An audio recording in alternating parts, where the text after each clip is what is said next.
Hello दोस्त, मैं Suresh sir GS गुरु में आपका स्वागत करता हूं। आइए आज हम मध्यकालीन इतिहास का भाग 2 पढ़ते हैं।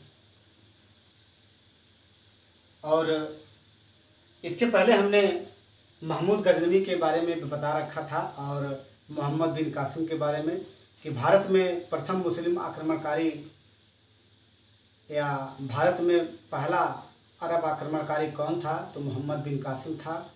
हमने आपको ये भी बताया कि 712 में सिंध पर आक्रमण किया और सिंध पर आक्रमण करने के बाद वहाँ के शासक दाहिर को पराजित करके मार डाला और वहाँ पर भी सर्वप्रथम मोहम्मद बिन कासिम ने सिंध पर जजिया कर को लगाया था, जो गैर मुसलमानों से लिया जाने वाला एक धार्मिक कर था। और उसके बाद हमने महमूद गजनवी के बारे में चर्चा किया था, जिसने कि भारत में 17 बार आक्रमण किया था, जिसकी जानकारी हेनरी इलियट साहब देते हैं। और आगे हम महमूद गोरी के बारे में पढ़ेंगे। आइए आप ध्यान से मन लगा करके पढ़िए, यही सुरेश सर आप लोगों से उम्मीद करते हैं।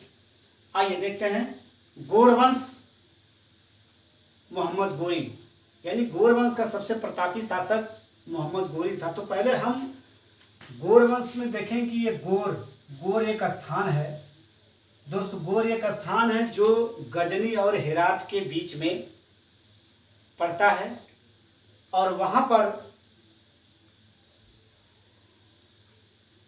अफगान के लोगों ने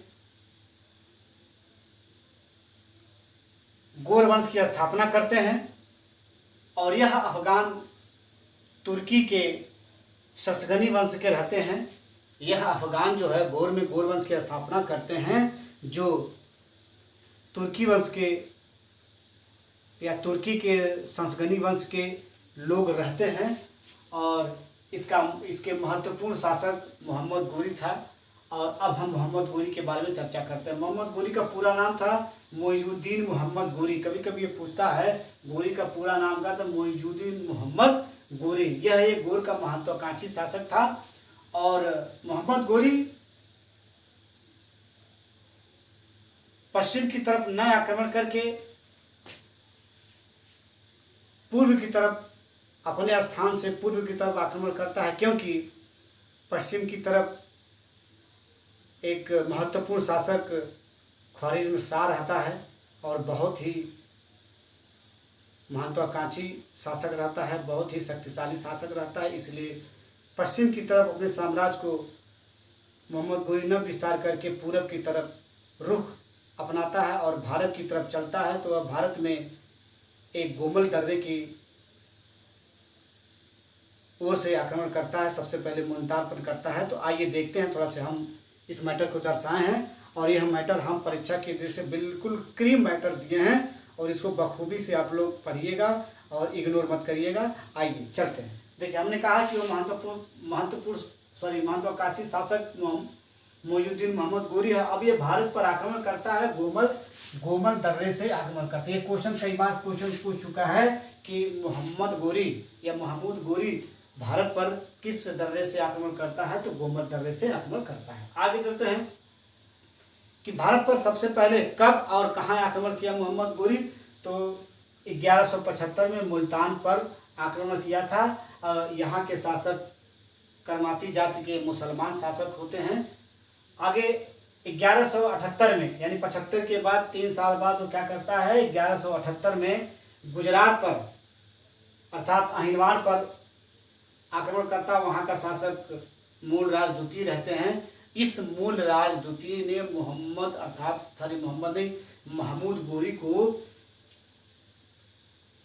गोरी को पराजित करता है और यह मोहम्मद गोरी की पहली पराजय भारत में होती है।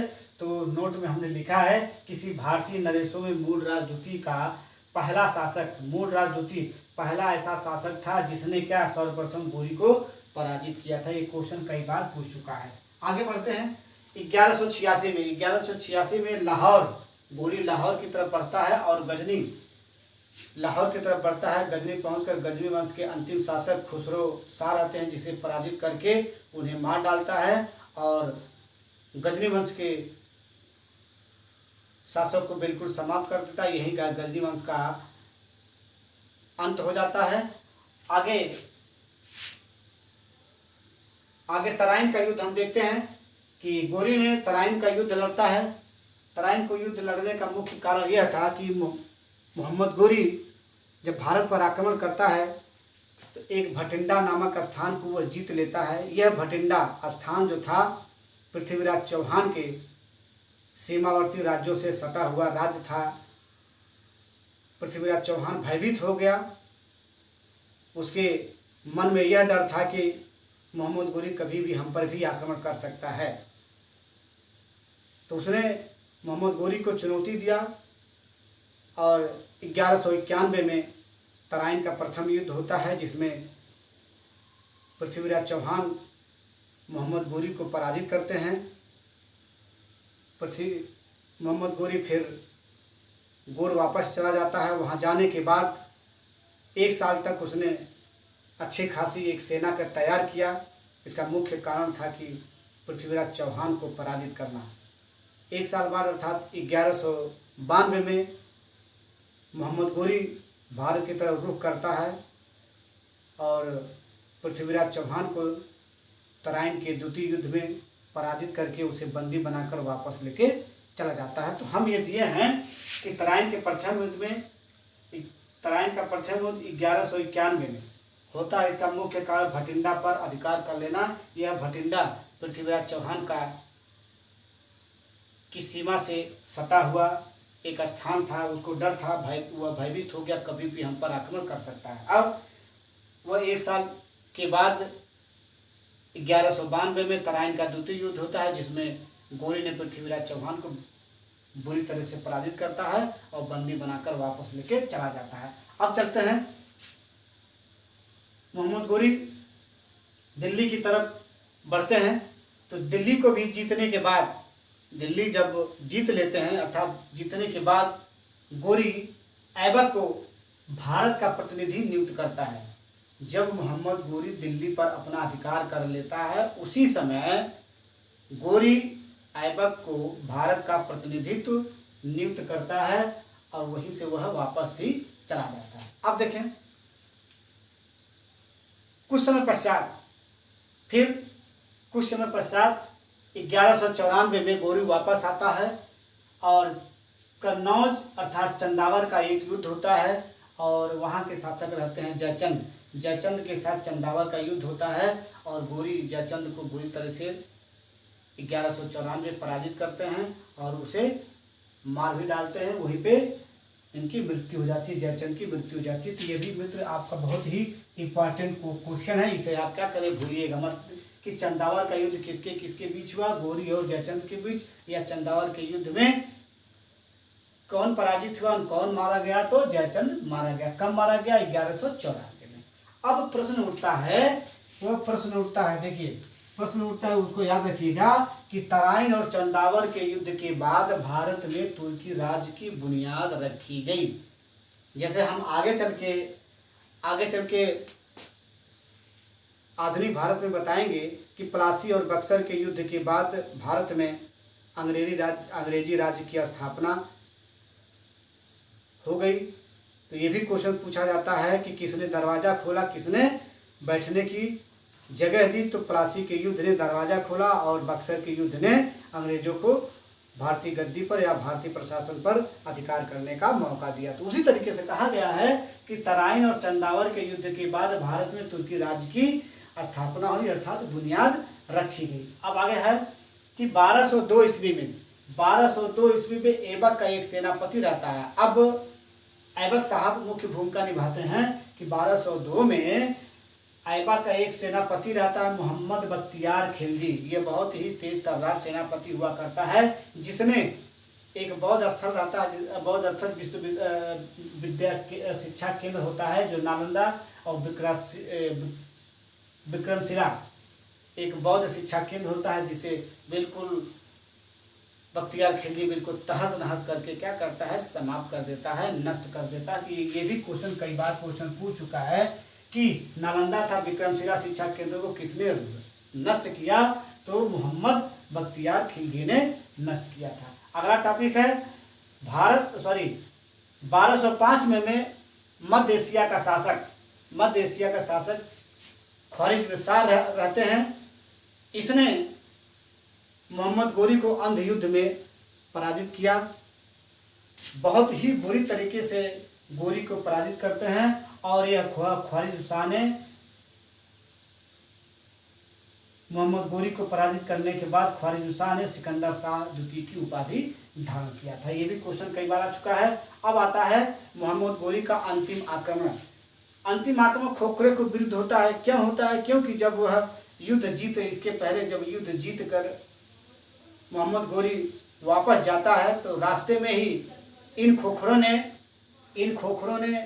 मोहम्मद गोरी को काफ़ी परेशान किया था, जिसके परिणाम स्वरूप मोहम्मद गोरी कसम खाते हैं और खोखरों को सबक सिखाने के लिए ये क्या करते हैं, 1205 ईस्वी में आक्रमण करता है और खोखरों को बुरी तरीके से पराजित करते हैं, तहस नहस करते हैं, बिल्कुल दमन कर देते हैं।